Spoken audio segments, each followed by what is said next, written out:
Bonjour Corinne Gouget. Bonjour. Vous êtes l'auteur d'un livre sur les additifs alimentaires, c'est bien ça? Tout à fait, qui s'appelle Additifs alimentaires d'Angers. D'accord. Donc première question, qu'est-ce qu'un additif alimentaire? Un additif alimentaire est classé dans plusieurs familles. Il y a plus de 400 additifs dans l'alimentation industrielle. Donc, c'est une matière qu'on n'utiliserait pas de soi-même en général dans sa cuisine, mais qui est rajoutée volontairement à des tonnes de produits alimentaires comme les colorants, les exhausteurs de goût, les phthalates, les phosphates, les édulcorants de synthèse comme l'aspartame dont on parle beaucoup. Et donc, tous ces produits chimiques, la plupart du temps, il n'y en a pas énormément de naturels, vont donner un goût, une couleur, vont avoir un rôle de conservateur, vont avoir un rôle d'émulsifiant pour pouvoir garder le produit plus longtemps sur l'étagère et surtout pour faire vendre. Donc on peut faire des produits aux colorants comme les bonbons, il y a aussi des colorants dans des chips, dans des gâteaux, dans des boissons énormément. Et puis ça donne envie d'acheter. Après, vous avez les exhausteurs de goût qui vont tromper le cerveau et les papilles gustatives pour donner envie de remanger le produit. Sans exhausteur de goût, il ne reste plus grand-chose en tant que plat préparé ou soupe en brique. Et puis après, vous avez les édulcorants qui est une famille d'additifs quasiment tous dangereux, à part la stevia pure. Et là, ces édulcorants sont censés permettre d'éviter le diabète, par exemple, ou d'éviter de grossir. Et c'est tout le contraire. Et donc là, il y a plusieurs familles d'additifs et il est vraiment recommandé de bien lire les étiquettes avant de consommer tel ou tel produit, que ce soit un médicament ou un aliment. Seulement voilà, les deux additifs les plus dangereux sont l'aspartame ou E951 ou le glutamate monosodique et E621 entre autres parce qu'il est caché sous d'autres noms. Et ces deux-là font baisser la vue. Donc on ne peut plus lire les étiquettes. D'accord. Quels sont les produits de consommation à éviter? La plus dangereuse, ça sera l'aspartame et le glutamate monosodique. Mais par exemple, les produits de consommation, je ne sais pas, les chewing-gums. Alors, l'aspartame en France, c'est d'abord l'industrie des chewing-gums qui est plus importante. Il y a aussi des petits bonbons sous différentes marques sans sucre qui sont assez dangereux, mais on imagine que c'est aux plantes ou que c'est bon pour la laine parce qu'on a fumé ou parce que... etc., etc. Après, on a les boissons qui contiennent énormément d'aspartame. Donc, il y a les sodas les plus connus. Après, il y a des boissons qui sont soi-disant aux agrumes ou au citron. Et là, il n'y a plus marqué light. Donc, il faut bien faire attention. Il y a marqué édulcorant, entre parenthèses, E950. Ça, c'est pour l'acésulfame K, qui est un édulcorant de synthèse qui peut éventuellement provoquer à la longue des cancers et des leucémies. Et l'aspartame. Souvent, les deux sont utilisés en même temps dans des boissons et des chewing-gums pour cacher le mauvais goût de l'aspartame. Donc là, on devient indépendant. Vous avez aussi des yaourts, mais la bonne nouvelle, c'est qu'on a une marque française de yaourts qui est en train de retirer l'aspartame de ces yaourts, de différentes marques. Vous avez des limonades pas chères et des boissons à premier prix. Donc, il n'y a plus marqué light, forcément. Des fois, c'est marque premier prix. Et là, il y a marqué soda aux édulcorants. Mais le souci, comme je disais tout à l'heure, on arrive à un point où on se retrouve avec des sodas aux édulcorants ou des limonades aux édulcorants qui sont moins chers qu'une bouteille d'eau. Et comme les gens, l'eau, ça n'a pas de goût, ils vont acheter ces choses-là en disant que c'est aux édulcorants, c'est bon pour ma ligne. Et là, c'est l'obésité morbide avec ces boissons. Donc, quelles sont les conséquences sur le corps humain? Pour l'aspartame ou pour le glutamate? En général. Alors, les deux sont des excitotoxines. Une excitotoxine, c'est un terme qui a été créé par le professeur John Olney il y a plus de 45 ans. Et donc, John Olney a décrété que ces excitotoxines sont des molécules qu'on absorbe. Donc, il y a aussi les métaux lourds, les pesticides et d'autres produits qui détraquent le cerveau. Mais là, ces deux additifs-là, le glutamate monosodique, on le savait déjà grâce au professeur Olney dans les années 60, 59, que ça provoquait des lésions cérébrales chez l'animal. Parce qu'en fait, ils ont fait une étude sur le fait que le glutamate monosodique, dans les années 55, faisait baisser la vue. Et en faisant cette étude, ils ont réalisé que ça provoquait aussi des lésions dans le cerveau. Et donc, cet additif a 102 ans, il existe depuis 1909. Et tous les 10 ans, selon le neurologue, le docteur Russell Blaylock aux États-Unis, ils ont non seulement modifié le nom du glutamate monosodique, c'est pas que glutamate de sodium ou monosodique, c'est 30 à 40 noms différents qui sont aussi dans mon livre. Et dans les produits bio, on a mis les mots extrait de levure. Donc là, c'est très grave, parce que les gens se disent « je mange bio, il n'y a pas de glutamate » et il y en a quand même. Donc l'extrait de levure dans les produits bio, ça sera souvent dans des cubes de bouillon, ça sera souvent dans des chips aussi, et faut être vigilant là-dessus, parce que les gens qui sont intolérants au glutamate risquent de faire un œdème de Quint 10 minutes après ingestion. Et ils ne se rendent pas compte qu'il y a du glutamate parce que c'est trompeur.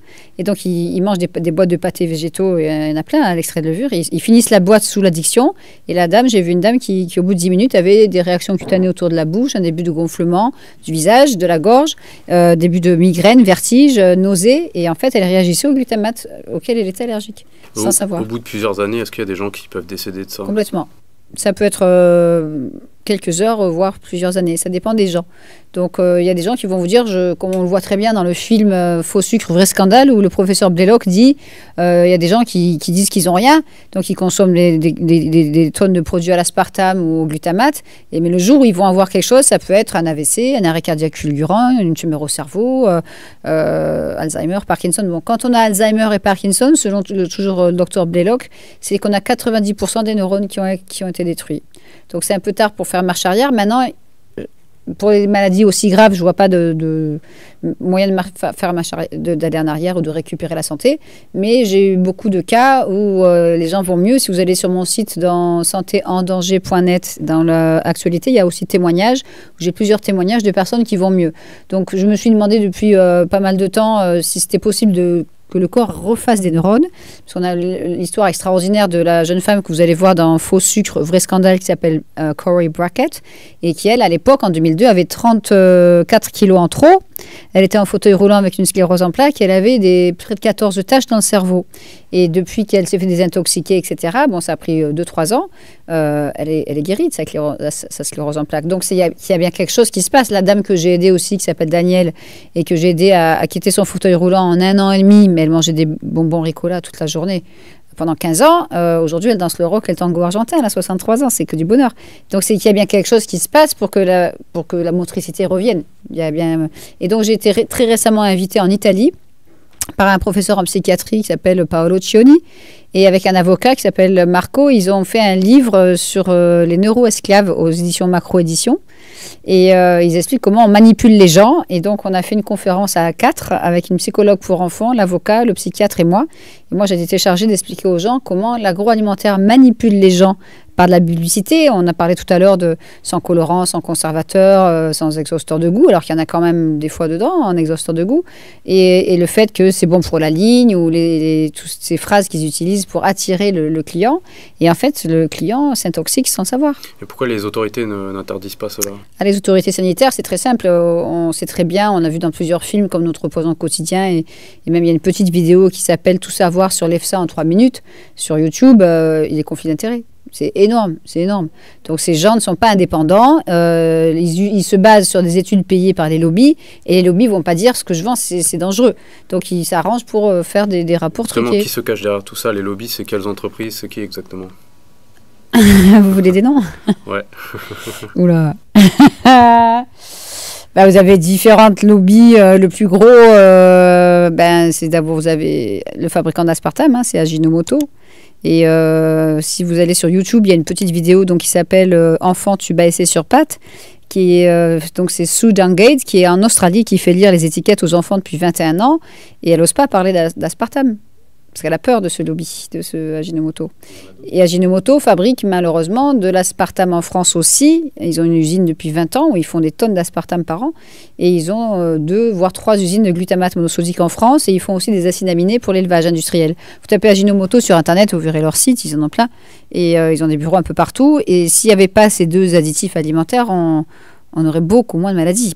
On ne va pas tout éliminer, mais il n'y aurait déjà quasiment pas d'obésité, il y aurait moins de diabète, il y aurait moins de Parkinson, il y aurait moins d'Alzheimer, il y aurait moins de schizophrénie, il y aurait moins de dépression, il y aurait beaucoup moins de suicides. Et tout est bien expliqué et documenté dans ce livre, donc il n'est malheureusement pas encore en français. Il s'appelle « Pendant que la science dort, un édulcorant tue ». Et donc c'est le professeur Woodrow Monte qui a fait des études pendant 30 ans sur le méthanol et qui explique d'où vient la sclérose en plaques. Et pour l'aspartame, il explique que depuis 35 ans maintenant, malheureusement, qu'il y a cet édulcorant d'abord dans les produits secs et après dans les boissons aux États-Unis en 1983.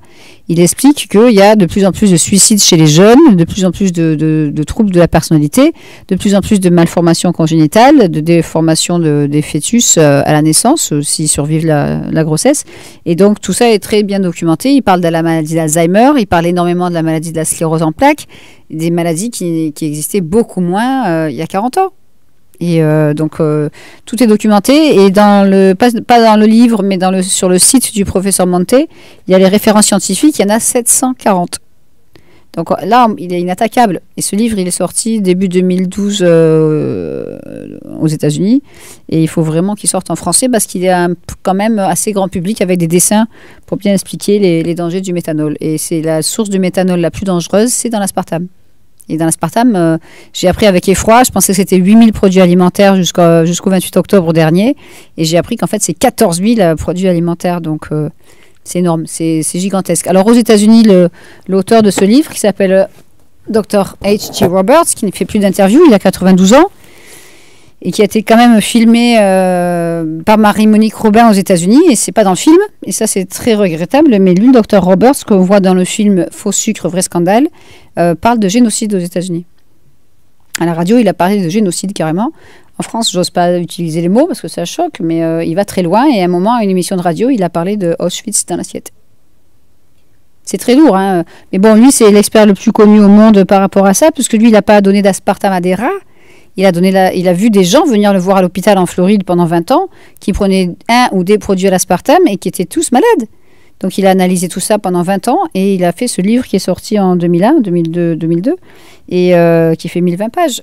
Donc, moi, ce livre, je l'ai beaucoup utilisé, comme vous voyez, et j'ai vu plein des milliers de gens malades avec les mêmes symptômes. Donc, il n'y a pas de fumée sans feu. Je veux dire, on peut bien sûr avoir des migraines parce que on a trop travaillé, on s'est concentré, ou c'est un peu héréditaire des fois. On peut avoir des problèmes de vue ou perdre ses cheveux parce que c'est héréditaire. On peut être fatigué parce qu'on a fait un peu trop de sport ou on est stressé. Mais si on prend un ou des produits à l'aspartame, même si c'est une petite dose tous les jours, et qu'on a les cheveux qui tombent, la vue qui baisse, les sauts d'humeur, les trous de mémoire, les crampes, les tremblements des jambes, là, il faut se poser des questions. Moi, je vous garantis, le questionnaire qui est dans ce livre, je l'ai rempli avec plus de 160 personnes. Au minimum, c'est 3-4 effets secondaires, c'est très rare, mais en général, c'est 35. Et les adolescents, c'est entre 15 et 20 effets secondaires de la liste. Des exemples d'effets secondaires? Ah oui, complètement. En général, si c'est une addiction au chewing-gum, c'est perdre des cheveux sur le dessus de la tête progressivement, au milieu. Donc ça tombe là. Dans les jeunes filles ou les adolescentes qui mâchent énormément de chewing-gum, ils adorent ça. Mais en fait, elles mettent des barrettes, des foulards ou des choses comme ça. Les garçons, ils mettent du gel. Puis quand il n'y a plus beaucoup de cheveux, ils rasent parce que c'est à la mode. De toute façon, je suis un garçon, mais j'ai vu des filles avec des perruques à 17 ans. Hein. Après, c'est des addictions, c'est des troubles du comportement, des troubles de mémoire. J'estime qu'à peu près 9 mâcheurs de chewing-gum sur 10 ont des lunettes parce que le méthanol attaque le nerf optique. Il y a des réactions cutanées énormément. Sur le front d'abord, après le visage, il peut y avoir des boutons, des cloques, des psoriasis sur les ongles. Moi, je vois des gens qui mâchent des chewing-gums depuis qu'ils sont tout petits, ils ont 38 ans.